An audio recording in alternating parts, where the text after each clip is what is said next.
আমাদের গ্রামের পাশ দিয়ে একটি কাঁচা সড়ক সরাসরি যুক্ত ছিল ফরিদপুর থানার সাথে।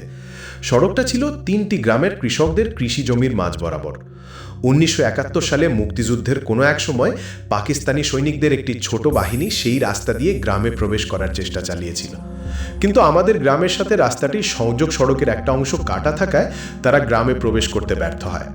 তারা সড়ক বরাবর থানার দিকে এগিয়ে যায় এবং স্বল্প সময়েও তাদের হত্যাযজ্ঞ চালিয়ে যায়। মৃতের সঠিক সংখ্যা কেউ বলতে পারেনি, কারণ পাকিস্তানি সৈন্যরা হত্যা শেষে লাশগুলোর পাশে একটা গভীর কুয়ার মধ্যে ফেলে দিয়ে যায়। কুয়োটা ছিল একটা হিজল গাছের পাশে। সেই হিজল গাছের আশেপাশের 2-3 মাইল শুধুই কৃষি জমি, কোনো বাড়িঘর নেই।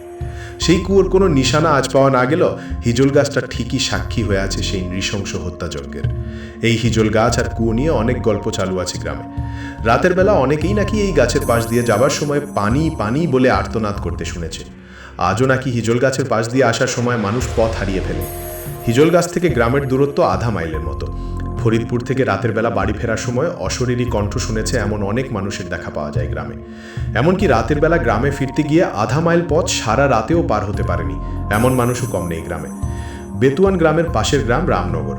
রামনগর গ্রামের আক্কাস নামের এক লোক তার ছাগল হারিয়ে ফেলেছে। সারা দুপুর ছাগল খোঁজাখুঁজির পর বিকেলে এসে জানতে পারল তার ছাগল বেতুয়ানের সীমান্তে ঢুকে একজন কৃষকের সবজির ক্ষেত নষ্ট করছিল। তাই বেতুয়ানের চকপ্রহরী, গ্রামে জমি পাহারা দেওয়ার জন্য নিয়োজিত প্রতিরক্ষা বাহিনী, তার ছাগল ধরে নিয়ে গেছে। ঘটনা শুনে রাগে ক্ষোভে কোনো কিছু না ভেবেই বেচারা রওনা দিল বেতুয়ানের দিকে। তখন মাগরিবের আজান হয়ে গেছে। রাগের মাথায় রওনা দিলেও একসময় আক্কাস মিয়ার হঠাৎ করেই মনে পড়ে গেল হিজল গাছের কথা। আরে সামনেই তো হিজল গাছ, ওই তো দেখা যাচ্ছে। সাথে সাথে তার সমস্ত শরীরে কাঁটা দিয়ে উঠল। আক্কাস মিয়া আর সামনের দিকে অগ্রসর হলো না, কারণ ছাগলের চাইতে জীবন অনেক বড়। ছাগল তো কালকেও আনা যাবে, কিন্তু জীবন। ভয়ে তিনি বাড়ি ফিরে যাবার জন্য যেই পা বাড়াবেন, ঠিক তখনই তার মনে হলো কেউ একজন তাকে ডাকছে। ভাই, কি বেতুয়ান যাবেন? আক্কাস মিয়া চমকে উঠে জোর গলায় বলল, কেডা আপনি? ভাই, আমি মোক্তার। আমার বাড়ি বেতুয়ানের শেষ মাথায়, ওই হিজল গাছের থেনে মাইল খানিক ফাঁকে। আপনার বাড়ি কোনে? আর কোয়েন না ভাই, আমার বাড়ি রামনগর। আপনাগারে গাঁয়ের চকপৌরি আমার বরহি খান দৈরা নিয়ে গেছে। সেই বরহিয়া আইনবাড়ি যাচ্ছিলাম, কিন্তু আজকার যাব লয়, রাইত মেলা হয়ে গেছে। ওই চিন্তাতেই তো ভাই একা যাচ্ছিন না। গেছিলাম আপনাগারে গাঁয়ের হাটে, ফিরতি ফিরতি বেলাগাড়া আইলো। এখন একা জাতি কেবা জানি লাগতেছে। তার চেয়ে চলেন ভাই আমার বাড়ির যাই, রাইত খান থাইকা কাইলকা বরহিলিয়া বাড়ি যায়েন নে। আক্কাস মিয়া দেখল প্রস্তাবটা খারাপ না, তাছাড়া আকাশে মেঘও করেছে। এই অবস্থায় বাড়ি ফিরে যাওয়াও ঝামেলা। তাই সে আর কথা না বাড়িয়ে লোকটার সাথে রওনা দিল। দুজনে গল্প করতে করতে এক সময় হিজল গাছের প্রায় কাছে চলে এলো। এমন সময় হঠাৎ করেই মুক্তার নামের লোকটা কাদার মধ্যে পড়ে গেল। সাথে সাথে আক্কাস মুক্তারকে হাত ধরে তুলতে গিয়ে চমকে উঠল। এ কি, এই লোকটার হাত এত ঠান্ডা কেন? মানুষের শরীর কি এত ঠান্ডা হয়? মুক্তার আস্তে করে উঠে দাঁড়িয়ে বলল, দুরা, সারা গায়ে ক্যাদো লাগে গেল।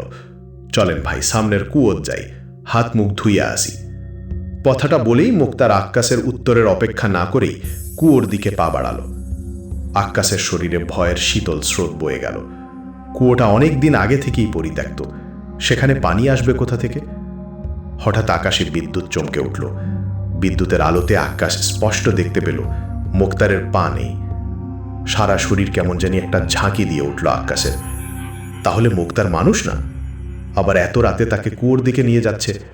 তার মানে কি সে আইসটাখোর ভূত? আক্কাস আর এক মুহূর্তও দেরি করল না, সোজা মাটির উপর চোখ বুজে টান টান হয়ে শুয়ে পড়ল। গ্রামে কথিত আছে, ভূত বা খারাপ আত্মা মাটি স্পর্শ করতে পারে না, তাদের ক্ষমতা মাটির 1 হাত উপরে। কিছুক্ষণ পর আক্কাস শুনতে পেল কেউ একজন ন্যাক্কা সুরে আক্কাসকে উদ্দেশ্য করে বলছে, কুত্তার বাচ্চা বাইচা গেল, মাটির উপর না শুলি আজকা তো কুয়োর মধ্যে গাইডা তুললাম মেনে। ঠিক এভাবেই পরের দিন সকাল পর্যন্ত মাটির উপর শুয়েছিল আক্কাস মিয়া। হয়তো আজও রাতের বেলা কোনো মানুষ সেই আধা মাইল পথ পার হতে পারেনি। এই ছিল আজকের ঘটনা। আমরা আবার আসবো অন্য কোনো ঘটনা নিয়ে আপনাদের মাঝে। সবাই ভালো থাকবেন, সুস্থ থাকবেন। AM ডার্ক নাইটের সাথেই থাকুন। আল্লাহ হাফিজ।